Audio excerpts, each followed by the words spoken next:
Kandidatja e Partisë Demokratike për deputete Ina Zhupa u ndal në një takim në Livadhja me mikpritjen e kryetarit Shpëtim Iljazi dhe sekretarit Vangjel Anagnosti, organizuan bashkëbizedimin me banorët ku prezantoi edhe dy kandidatët, Matilda Qurku dhe Skënder Muço, shpreh ndër të tjera drejtuesja politike e Partisë Demokratike në rrethin e Sarandës.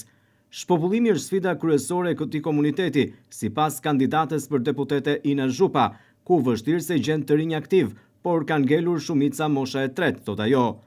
Zhupa prezantoi programin për ndryshim të Partisë Demokratike që rikthen shpresën, 5 vite pas një taks për të gjithë ata që do të vendosin të kthehen atë dhe. Taksa 10% që është taksa e drejtësisë do të jetë e vetmja në Shqipëri.